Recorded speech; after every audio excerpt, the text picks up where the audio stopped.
If you have not watched part 1, go do so now. The link will be in the description box. The police station to file a police report. The lady said someone will be out with me in a moment. The officer comes out and he introduces himself as Officer Thompson. He takes me into this room, kind of like you see on the first 48, but not quite. It was a small little room, just a table. He was sitting on one side, I was sitting on the other side. I began to tell him my story, and he's sitting there. It's almost like he was examining every piece of information I gave him, almost like he didn't believe me. But that was his job. That was his job. That's what officers do. People lie all the time. People make fake accusations all the time. But he was just sitting there listening. So then he says, "Regarding a request for those tapes, when I get them, I will call you." I left the station, and for the next few days, I was just anxious. I was trying to think about everything else, but I couldn't. I just kept only thinking about that one thing. Who stole my money? Who betrayed me? Then I got a phone call. Hello? "This is Officer Thompson, and I was calling to let you know that I have good news. I was able to retrieve those tapes, so you can come down to the station anytime before 4 and we can look at them together." I'll be down there right away. To the station as soon as possible. And this time, when Officer Thompson came out to get me, he took me to the back, and there was a long hallway. I remember there being a long hallway. And we made a right. When we made a right, there were doors to your left, your right, like different rooms. We went to the left. And in this room, there was a TV. It's like an older TV with a VCR. Who was about to be on these tapes? I couldn't help but think, who was about to be on these tapes? Sir Thompson explained to me that the cameras only faced toward the door, but there were no cameras facing towards the ATM. So what he wanted me to do was to see if I recognized anybody that was coming in or out. Now the ATM, when you walk in, you turn left and the ATM is down that aisle. So he wanted me to see if I recognized anybody.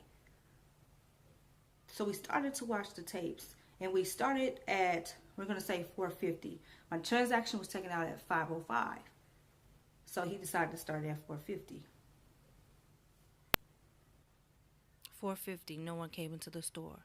4:51, 4:52, 4:53, 4:54, no one. 4:55, 4:56, 4:57, 4:58, no one. 5 o'clock, no one. 5:01, 5:02, 5:03, 5:04, 5:05, no one. I don't understand. How is this possible? I don't understand.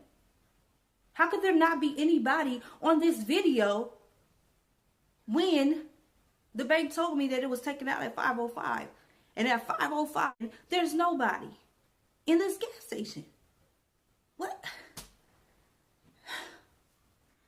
"How about you call your bank and verify the times?" Okay, I'll call them. I will call them. I will call my bank.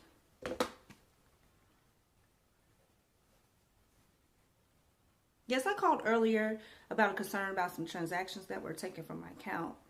And I wanted to know, could you tell me again what time those transactions were taken?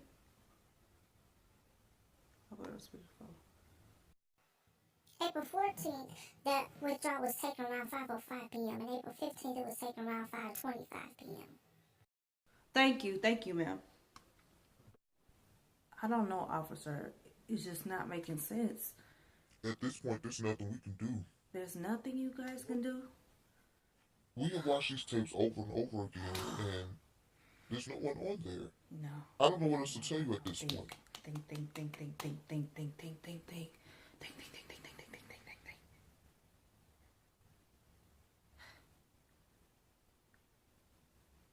Officer, that was during the time that the time had changed. The time went forward. In the spring, April, the time went forward. Maybe the gas station did not change the time on the tapes or on the cameras.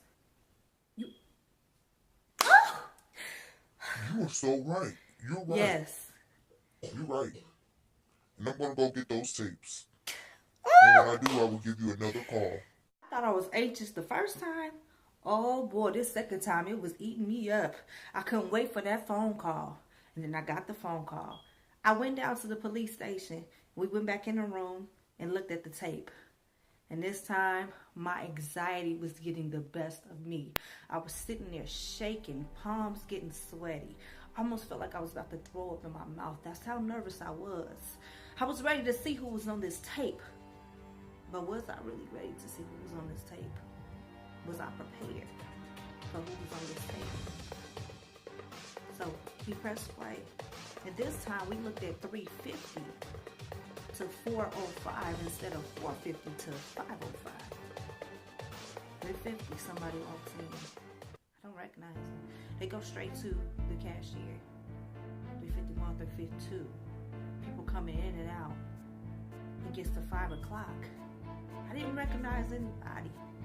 At 5:01, this car pulls up to the door. You can see part of the car. And I recognized that car. As soon as I seen who it was, I just broke down crying. Do you know who that is? I do. Totally rad.